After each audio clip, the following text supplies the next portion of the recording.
Silvercrest City sparkled like a crown at night. Skyscrapers stretched into the sky, their glass walls glowing under the moonlight. Rooftop clubs filled the air with music. Luxury cars sped across wide boulevards, and billboards flashed the faces of influencers and models who had built empires from beauty and fame.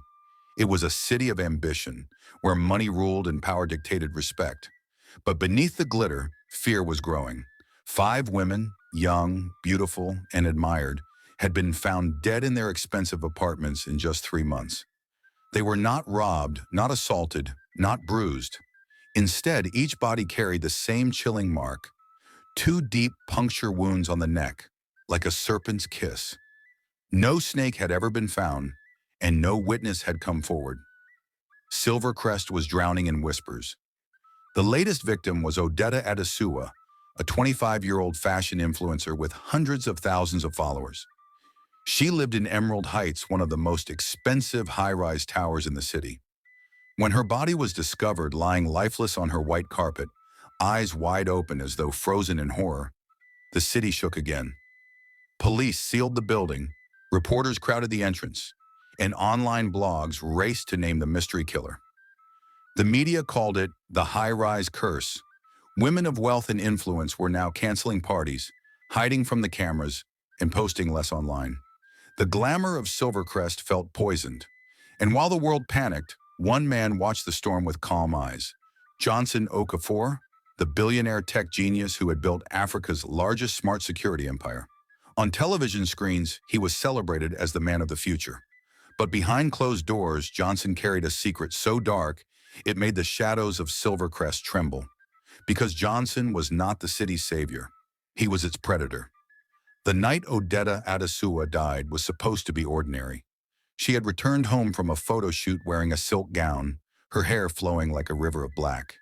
Her apartment smelled of expensive perfume and fresh roses delivered by a secret admirer. She walked through her living room, set down her handbag, and took a glass of wine to relax. But unease crept into her. Odetta was used to attention. Her name was on every fashion blog, her face on magazine covers. Yet in recent weeks, she felt watched. Strange calls came at midnight, and once, she swore she saw someone's shadow behind her tinted window. She told herself it was stress. Still, she had begun locking every door twice and setting her smart security system before bed. That night, her followers waited for her usual Instagram post, but none came. Instead, Odetta poured another drink and sat by the window, staring at the skyline. A soft breeze brushed against her, though no window was open. Her phone buzzed with a message from an unknown number. "You are chosen." Her heart raced. She dropped the glass. It shattered on the floor. Before she could react, the lights flickered. A tall figure emerged from the shadows of her apartment, calm, confident, dressed in a suit that gleamed under the dim light. His eyes glowed faintly, and his presence froze her. She tried to scream, but no sound came out. The man leaned close. His lips curled into a charming smile, but his touch burned cold. In seconds, the kiss of death sank into her neck. Her body stiffened, her eyes widened, and her soul slipped into silence. By morning, Odetta was nothing but another mystery on the city's growing list of cursed deaths. Silvercrest adored Johnson Okafor. He was tall, dark-skinned, and built like a man sculpted from stone. At 34, he had already built an empire, Okafor Systems, the most advanced smart security company in Africa. His technology was used in airports, banks, and the very high-rise apartments where women had been dying. Newspapers called him the guardian of the city. Men wanted to be him. Women dreamed of him. But no one knew his truth. Johnson carried a monstrous curse passed down from his ancestors. His manhood was no ordinary flesh. It bore the venom of a serpent. To sleep with a woman meant to poison her blood. His victims never survived. To the world, their deaths looked mysterious, like the work of spirits. But in reality, Johnson's desire was a weapon, his touch a silent execution. The curse was his burden, but also his addiction. He did not kill out of hatred, but out of hunger. Each woman he took kept his strength alive, his empire thriving. Without them, he would wither, lose his power, and crumble into ruin. He lived 2 lives, one in the spotlight of admiration and another in the shadows of death. That morning, while the news screamed Odetta's name, Johnson appeared at a charity gala. Cameras flashed. Reporters praised his latest innovation, an AI system that could detect intruders before they even touched a door. He smiled, shook hands, and raised a glass of champagne. His charm was flawless, his mask unbreakable. But as he looked out into the crowd, his eyes landed on his next prey. Emerald Heights, Crystal Towers, Golden Crest, once the jewels of Silvercrest skyline, were now places of fear. The rich elite had begun to leave their apartments half empty. Nightclubs lost customers. Fashion events were postponed. The city's heartbeat slowed under the weight of paranoia. Women whispered in beauty salons about the curse. Some said it was the work of a secret cult. Others believed it was a jealous spirit feeding on beauty and fame. Men began hiring bodyguards for their wives and girlfriends. Influencers who once posted every hour now disappeared from social media, their pages going silent. The police held press conferences, but their words lacked conviction. No fingerprints, no weapons, no forced entry, only those 2 bite marks on every victim's neck. Impossible for a snake, doctors said. Yet the public wasn't convinced. At a cafe in downtown Silvercrest, 2 young women argued. "Don't you see? It's not human," one said, her voice trembling. "It has to be. Spirits don't climb into high-rises," the other insisted. But neither had an answer. Through it all, Johnson Okafor remained untouchable. His company released new safety devices, making him even richer as the city grew desperate for protection. People praised him as the man who could save Silvercrest. No one imagined he was the nightmare hiding in plain sight. Among the chaos, one woman refused to accept the official story.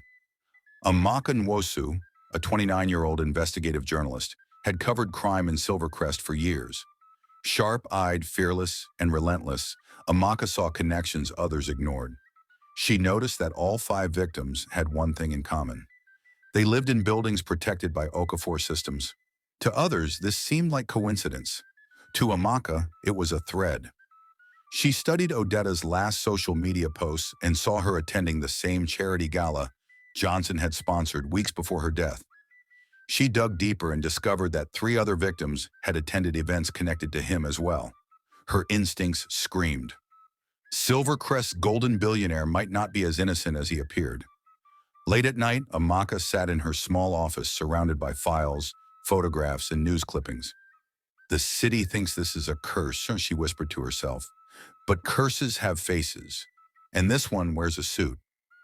She decided she would investigate Johnson Okafor, but she had no idea that the closer she got, the more dangerous her world would become. Johnson Okafor was everywhere.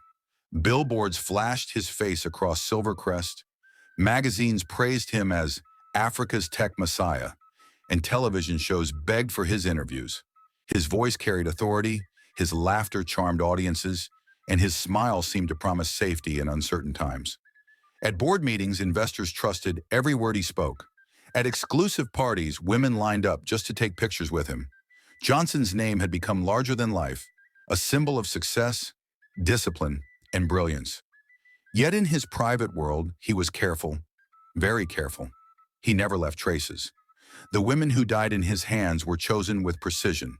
They were always glamorous, always admired, always alone when it mattered most. To the world, their deaths were mysteries. To him, they were sacrifices. That night, Johnson sat in his penthouse overlooking the skyline, sipping whiskey. His reflection stared back at him in the glass wall. Handsome, powerful, unstoppable. Yet beneath the smooth surface of his confidence, his curse whispered. His body throbbed with hunger, a reminder that he could never stop. His phone buzzed. A message appeared. "Be careful, someone is watching." Johnson froze. For a man who trusted no one, those words carried weight. He had enemies, yes, but no one knew his truth. Or did they? For the first time in years, Johnson felt unease. Amaka believed stories could save lives. She wasn't afraid of dangerous truths, only of silence. And now Silvercrest was drowning in silence. The police had no answers. The media recycled fear, and citizens whispered in confusion. So she began to dig. She requested autopsy reports, bribed a junior officer for access, and studied the details of each case. The puncture wounds were identical, No drugs, no strangulation, no broken bones. Just the mysterious venom. The medical examiner had written, "Death by unknown toxin, snake-like." Amaka circled those words a dozen times. Her next stop was Emerald Heights. She bribed the janitor to take her up to Odetta's apartment. The room was sealed off, but Amaka stood at the door, staring at the expensive hallway. The silence felt heavy, as if the walls themselves held secrets. On her way down, she overheard two security guards whispering about Johnson Okafor. One said he had visited Emerald Heights weeks before Odetta died. Amaka's heart raced. It was the first real connection she had. Back in her office, she pinned Johnson's picture on her investigation board, drawing red lines to each victim. She whispered, "Mr. Okafor, I'm coming for you." But she had no idea that he was already aware of her curiosity. Johnson was a man who controlled everything, his company, his image, even the rhythm of the city. So when whispers of a journalist sniffing around reached him, he acted immediately. That evening, Amaka received a phone call. A smooth, commanding voice greeted her. "Miss Nwosu, I hear you are curious about my city." She froze. "Who is this?" "This is Johnson Okafor. I admire bold women, but curiosity can be dangerous." Her chest tightened, but she forced herself to sound calm. "I ask questions. That's my job." He chuckled softly. "Then perhaps you should come to my office tomorrow. I'll answer your questions myself." Before she could reply, the line went dead. The next morning, Amaka stood inside Okafor Systems headquarters, a glass fortress towering above Silvercrest. Johnson welcomed her with a smile, his tailored suit gleaming under the lights. Cameras clicked as they shook hands, the billionaire and the journalist. To outsiders, it looked like a friendly interview. But when the cameras left, Johnson leaned closer and whispered, "You are walking in dangerous waters, Miss Nosu. Stop now, or drown." Amaka met his piercing eyes. For a second, she felt an unexplainable chill, like standing before a predator. But her resolve hardened. She would not stop. What she didn't know was that Johnson was already considering whether she would be his next sacrifice. 2 weeks later, the city trembled again. Another body was found. Her name was Ifeoma Daniels, a 23-year-old model whose face lit up billboards across Silvercrest. She lived in Golden Crest Towers, another luxury apartment protected by Okafor Systems. Her maid discovered her lifeless body on a velvet couch, eyes open, neck punctured, beauty stolen forever. The news broke like fire. Social media screamed. Hashtags trended. Her high-rise curse dominated headlines. Citizens demanded answers. How many more women would die? Amaka was devastated but also certain. Ifeoma's death confirmed her theory. The victims were not random. They were connected, and all roads led back to Johnson. But Johnson was calm. That same evening, he appeared on live television, expressing his condolences. His voice was steady, his face full of sorrow. "We must not give in to fear," he said. "We will find the truth." The people applauded him. To them, he was a savior. But to Amaka, he was a wolf in a suit. She decided she would no longer watch from the shadows. She would expose him. Johnson returned to his penthouse after the broadcast, the applause of millions still echoing in his mind. But the curse inside him was restless. His body pulsed with dark energy, a reminder that every death was both his shame and his survival. He walked into his private chamber, hidden behind a wall of books. Inside, the room was lit by red candles, the air heavy with incense. At the center stood a carved wooden idol, a serpent with golden eyes. Johnson knelt before it, whispering, "I have fed you again. Do not abandon me." The idol seemed to watch him, its eyes glowing faintly in the dim light. He felt the power flow through him again, his strength renewed. But the voice in his head, the curse of his ancestors, warned him. "Be careful, Johnson. A woman of fire follows you.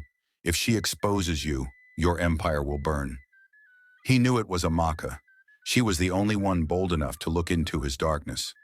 For the first time in years, Johnson felt threatened. The predator was being hunted. Amaka knew she couldn't fight Johnson with rumors. She needed evidence, real proof that could break through his golden image. So she began to plan a trap. She posed as a lifestyle blogger and created a new identity online. Using fake followers and staged photos, she built a glamorous profile in just 2 weeks. She made sure her posts reached Johnson's circle. She wanted him to see her, to mark her as prey. Her gamble worked. An invitation arrived to one of Johnson's exclusive dinners. The message was short: "We admire your work, join us." That night, Amaka entered a glittering banquet hall filled with Silvercrest's elite. Johnson spotted her immediately. His smile widened, his eyes glowing faintly with recognition. He approached with the grace of a king. "You look familiar," he said smoothly. She smiled back, her heart racing. "Maybe from the internet." As they spoke, Amaka pressed the tiny recorder hidden in her purse. She asked about the curse, about the deaths, and about his connection to the women. Johnson chuckled, dismissing her questions as silly rumors. But then his tone shifted, his words sharpened. "Curiosity, Miss Blogger, is how most women end up in trouble." The recorder captured it all. Amaka's plan was working, but she didn't know Johnson had already marked her for something far darker. Johnson moved quickly. That same night after the dinner, Amaka returned to her apartment feeling proud. She had his voice recorded. She had evidence. Tomorrow she would meet her editor and expose the truth. But Johnson never let his prey walk away. As she entered her home, she noticed something strange. Her lights flickered. Her laptop screen glowed on its own. The air felt heavy, pressing against her chest. Then came the voice. Calm, smooth, deadly. "You're braver than most," Johnson said from the shadows. Amaka spun around. He was there, in her living room, dressed in black, his presence filling the room like a storm. How did you get in?" she stammered. "Did you forget? Every door in this city listens to me. I built the systems." Her heart pounded. The trap had turned against her. Johnson stepped closer, his eyes glowing faintly. "I warned you, Amaka, but you refused to stop. Now you will learn why they call it a curse." She tried to scream, but her voice cracked. For the first time, Amaka felt the true terror that Odetta Adua and the others must have faced. Amaka woke up in darkness. Her hands were tied, her body weak. When her eyes adjusted, she realized she was in Johnson's hidden chamber, the one with the serpent idol. Johnson stood before her, his face calm, his suit flawless. "You wanted the truth," he said. "Now you will see it." He knelt before the idol, chanting words in a tongue Amaka didn't understand. The room vibrated, candles flickering wildly. Then his voice deepened, echoing with something inhuman.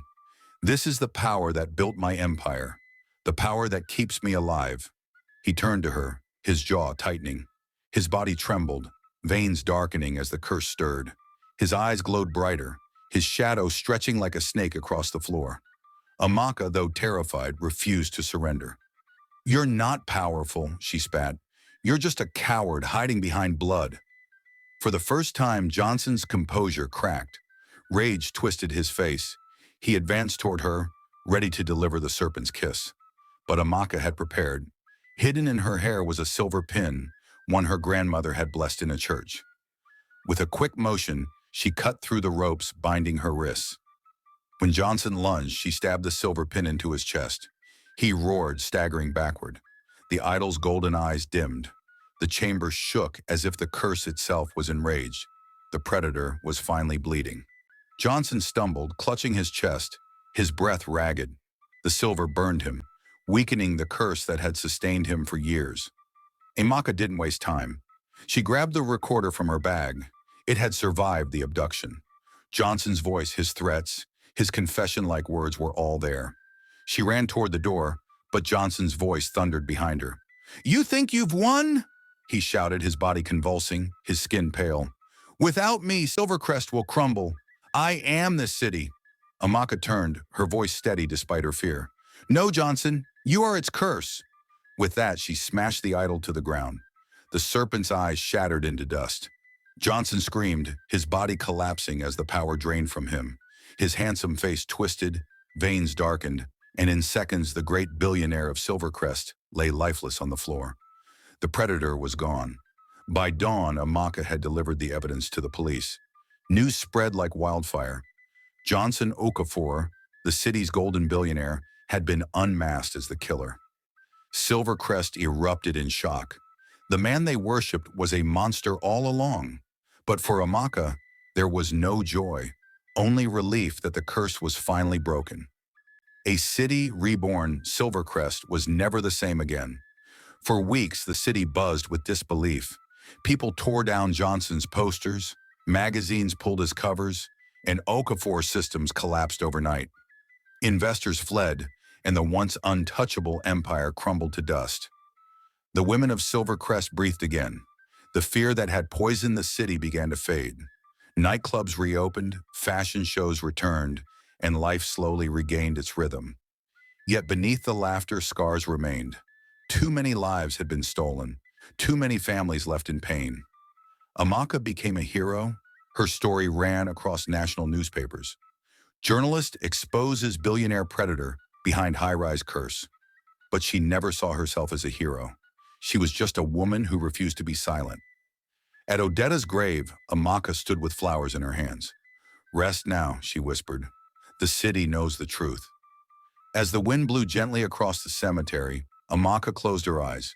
Silvercrest's towers glistened in the distance, no longer symbols of fear, but of survival.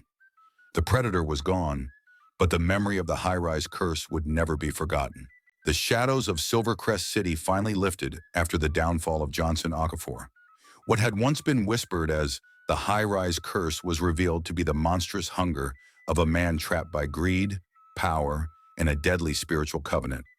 His fall was not just the end of a billionaire's reign. It was the breaking of fear that had held an entire city hostage. But Johnson's story was also a warning. Beneath the glitter of wealth and beauty, darkness can hide in plain sight. Evil does not always wear the face of a stranger. It sometimes smiles from the spotlight, dressed in fine suits and speaking with a polished voice. His secret showed that unchecked ambition and a hunger for power can destroy not only the innocent, but the one who carries it. The women whose lives were cut short became symbols of caution, reminding Silvercrest in the world that appearances can be deceiving, and safety is never found in glass towers or gated estates. It is found in truth, vigilance, and the courage to question even the brightest stars in society. And so, the high-rise curse ended not just as a tale of horror, but as a lesson about greed, deception, and the dangers of worshiping wealth without knowing the shadows it hides. If you enjoyed this story and would love to experience more thrilling African tales filled with mystery, wisdom, and unforgettable twists, don't forget to like this video, share it with your friends, and subscribe to the channel. Magical African Tales. Your support keeps the stories alive.